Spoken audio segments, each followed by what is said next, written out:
देखिए, ये बड़ा अच्छा सवाल किया इलेक्टोरल बॉन्ड का। इलेक्टोरल बॉन्ड को लेकर तो पूरे देश में इसमें हाहाकार मचा हुआ है। जब 6 मार्च तक यह बात तय हो गई, सुप्रीम कोर्ट की अवमानना है। जब माननीय सुप्रीम कोर्ट ने कहा कि 6 मार्च तक आप जानकारी दें कि जितने भी इलेक्टोरल बॉन्ड खरीदे गए स्टेट बैंक ऑफ इंडिया के निर्धारित ब्रांच से जितने पैसे पार्टियों को चंदे दिए गए उनकी डिटेल आप दें, ताकि उसको जल्दी ही हम उसको पब्लिश कर सकें या जनता के बीच में जाए। हमारे देश के संविधान में अनुच्छेद 19 आर्टिकल 19 में साफ लिखा है सूचना का अधिकार। हमारी जनता को जानने का अधिकार है लोकतंत्र में कि किस पार्टी को कितना चंदा गया और चंदा देने वाला व्यक्ति कौन है। लेकिन सवाल यह है कि एसबीआई में जितने भी चंदा हुए हैं, एसबीआई के द्वारा जितने इलेक्टोरल बॉन्ड खरीदे गए हैं वो दरअसल बीजेपी के लिए खरीदे गए हैं। 75% से ज़्यादा सबको पता है। आज हम देखते हैं कि जो सबसे ज़्यादा चंदा जो होता है वो भारतीय जनता पार्टी को होता है। तो मुझे नहीं लगता इसमें कोई जनता के बीच में बिल्कुल खुली किताब की तरह ये साफ है कि जो स्टेट बैंक ऑफ इंडिया का मुखिया है वो सरकार के इशारे पर काम कर रहा है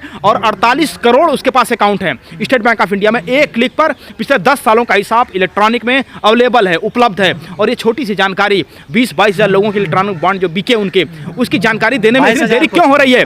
और 30 जून तक का समय मांगा, ये दुर्भाग्यपूर्ण है और हास्यास्पद भी कि तब तक चुनाव निपट जाएंगे और शपथ हो जाएगी, तो उसके बाद वो देकर के क्या करेंगे? तो इसका नुकसान ना हो चुनाव में, इसको लेकर के सरकार ने ऐसा लगता है कि एक प्रबंध किया है। तो ये सवाल बड़ा है। इलेक्टोरल बॉन्ड सीधे जो हमारे लोकतंत्र के रक्षक हैं सुप्रीम कोर्ट है, माननीय सुप्रीम कोर्ट, उनके निर्णय की अवमानना है सीधे। आज लोगों के बीच में जो मतदाता है उनके बीच में ईवीएम को लेकर के शंका है।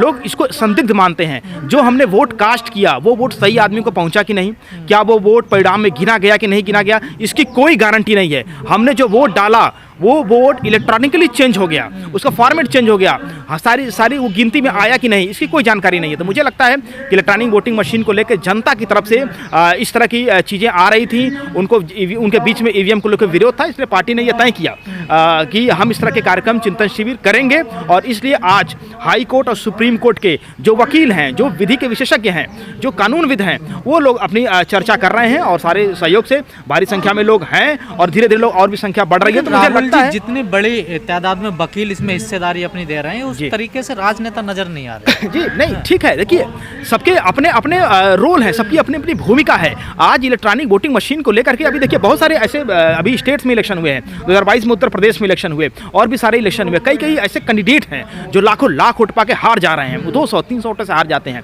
उनके रैलियों में हजारों लाखों का हुजूम है। लोग उनके जो सर्वे आते हैं, इंटरनल सर्वे, उसमें वो कैंडिडेट जीत रहा होता है, लेकिन परिणाम दरअसल उनके आशा के अनुरूप नहीं होता। ये सब क्या है? तो मुझे लगता है कि इलेक्ट्रॉनिक वोटिंग मशीन, जिसको कि जो विकसित देश हैं, आखिर भाई टेक्नोलॉजी में या फिर जो साइंस में बहुत सारे ऐसे देश हैं जो हमसे बहुत आगे हैं, 100 साल 50 साल आगे हैं, और हम अभी भी विकासशील देश हैं।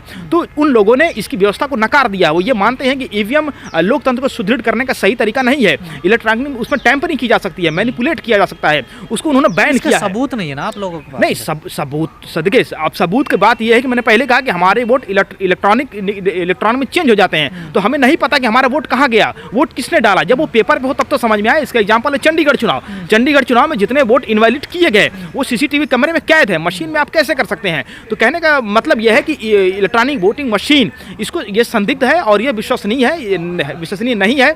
इसको कोर्ट भी मानता है। अब देखिए, वीवीपैट को लाया 2013 में इन्होंने।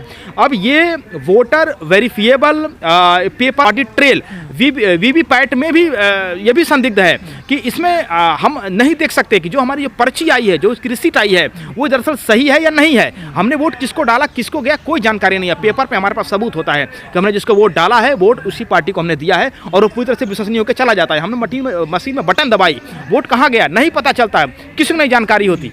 राहुल जी, सुप्रीम कोर्ट भी तो देरी कर रहा है ना इस मामले में सुनवाई को। देखिए, माननीय सुप्रीम कोर्ट का बहुत बहुत धन्यवाद करना चाहेंगे और लोकतंत्र के रक्षक के रूप में अपनी भूमिका का निर्वाह कर रहा है और जनता के लिए बहुत बड़ी आशा है हमारा सुप्रीम कोर्ट। जिस तरह से चंडीगढ़ के चुनाव में उसने निर्णय दिया और जिस तरह से इलेक्टोरल बॉन्ड के मामले में सुप्रीम कोर्ट का निर्णय आया, ये बहुत ही सराहनीय है और एक आशा जगी है लोगों के बीच में कि इलेक्ट्रॉनिक वोटिंग मशीन को लेकर के भी सुप्रीम कोर्ट जल्दी इस पे स्वतः संज्ञान लेकर के। आप लोगों ने गुमराह कर दिया है जनता के मन में एक शक पैदा कर दिया। नहीं नहीं, ऐसा बिल्कुल नहीं है। मुझे लगता है कि इलेक्ट्रॉनिक वोटिंग मशीन को लेकर के इसके लिए कोर्ट भी गंभीर है। तमाम जनहित याचिकाएं और लोगों इस पर विचार करके कोर्ट जल्दी इस पर निर्णय देगा। और ये कोई बड़ी बात नहीं है। आप देखें, अब इसको एग्जाम्पल से आप समझिए, एक उदाहरण के माध्यम से आपको बता रहा हूँ कि उत्तर प्रदेश में जब विधानसभा के चुनाव होते हैं तो पार्टी को कम वोट मिलते हैं और दूसरे नंबर पर रहती है, लेकिन जब वहीं पंचायत चुनाव बैलेट पेपर से होते हैं, और पंचायत चुनाव राज्य चुनाव आयोग कराता है जो बैलेट से कराता है, जबकि पार्लियामेंट का इलेक्शन, असेंबली का इलेक्शन, वाइस प्रेसिडेंट और प्रेसिडेंट का इलेक्शन इलेक्ट्रॉनिक वोटिंग मशीन से होता है, तो उसके परिणाम सिफर होते हैं। तो मुझे लगता है कि इसको ध्यान देने की जरूरत है कि जो बैलेट पेपर से चुनाव होते हैं उसके परिणाम अलग कैसे आ सकते हैं। एक ही पार्टी के लिए एक चुनाव में विरोध है, एक चुनाव में सपोर्ट है, ऐसा कैसे हो सकता है? ये विरोध कहाँ तक पहुंचे? जो लोग हैं इलेक्ट्रॉनिक वोटिंग मशीन को लेकर के, लोगों के अंदर जो शंका है, जो उनके अंदर इसको लेकर के जो संदिग्ध हालात है, इसको लेकर लोग अभी सड़क पे नहीं आ रहे हैं। लोग अपनी बातों को, जो लोगों की बातों को सुन रहे हैं, समझ रहे हैं। बहुत जल्दी मुझे लगता है कि जनता एक आंदोलन के रूप में इस बात को कहेगी और सरकार को इसे मानना होगा। आंदोलन से कहीं बीजेपी को फायदा ना हो जाए? नहीं, अब देखिए, बीजेपी को फायदा होगा या नहीं होगा हम उसकी बात नहीं कर रहे। हम कह रहे हैं लोकतंत्र बारे में सोच नहीं रहे। जनता का मतलब है कि जनता का ये है कि जो लोकतंत्र की सुरक्षा को लेकर इलेक्ट्रॉनिक वोटिंग मशीन को बीच में से हटाया जाए, जनता का ये कहना है। बाकी फायदा किसको होगा, नुकसान किसको होगा, पॉलिटिकली हम इस पर बिल्कुल नहीं सोच रहे। हम चाहते हैं इलेक्ट्रॉनिक वोटिंग मशीन को तत्काल हटाया जाए और ताकि लोकतंत्र की सुरक्षा हो सके। राहुल जी, आप लोगों ने जनता के मन में एक शक पैदा कर दिया कि वोट कहीं भी डालने जाएगा बीजेपी को, तो जो बीजेपी के विरोध में डालने वाले वोट है वो सोचेंगे डाले ना डाले, वोट का कोई मतलब नहीं बचेगा। नहीं, ऐसा बिल्कुल नहीं है।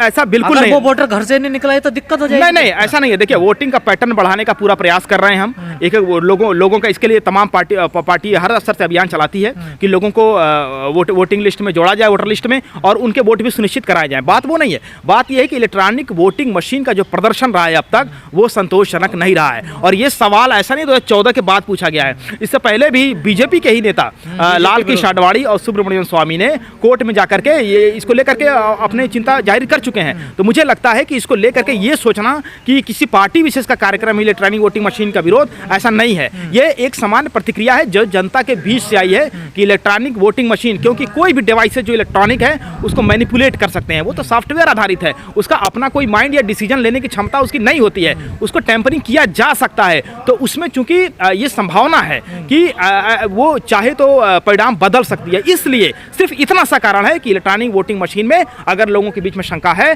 तो उसको हटाया जाए। लेकिन राहुल जी, आप भी जानते हैं, हम भी जानते हैं, ईवीएम इतनी आसानी से तो नहीं हटेगी, फिर आंदोलन ये क्यों? नहीं, ऐसा है कि जो लोकतंत्र है इसको बचाने की जिम्मेदारी बाद में जनता पे ही आनी है। तो जनता ये चाहती है, और वोट पैटर्न क्या होगा, किस तरह से लोग चुने जाएंगे, लोगों के बीच में इसकी योग्यता क्या होगी, संसद को निर्धारित करना है।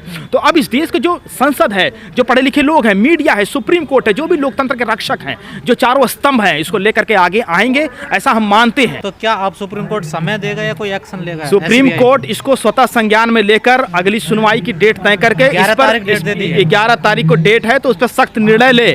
ये लोकतंत्र की सुरक्षा का मामला है।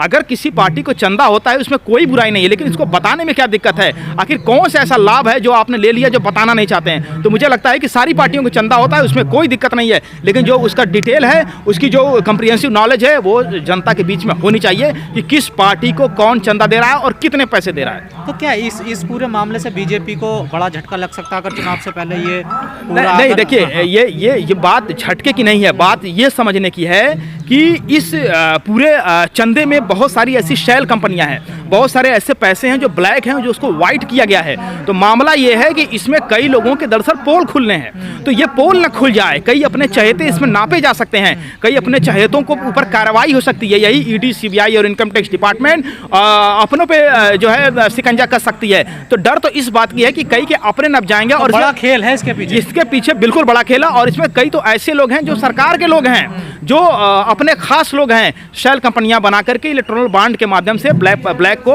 व्हाइट भी किया गया है। तो मुझे लगता है कि ये बड़ा गंभीर मामला है, एक राजस्व को लेकर, रेवेन्यू के मामले को लेकर के भी, सरकार के मामले को भी लेकर के। तो ये एसबीआई जल्द से जल्द स्वतः संज्ञान लेकर के इसको अपने वेबसाइट पर जो 400 पार का सपना वो कहीं ना कहीं टूट जाएगा अगर ये खुलासा हो जाता है। देखिए, 400 का सपना तो ये सीधे एक जुमला है, जनता भी जानती है, ऐसा कुछ नहीं होने वाला है। परिणाम तो जनता तय करेगी, तो इसमें कोई मतलब नहीं है। लेकिन हाँ, इलेक्टोरल बॉन्ड जो सुप्रीम कोर्ट की अवमानना है, इसको लेकर के जनता गंभीर है और इसको लेकर सरकार को निर्णय लेना चाहिए।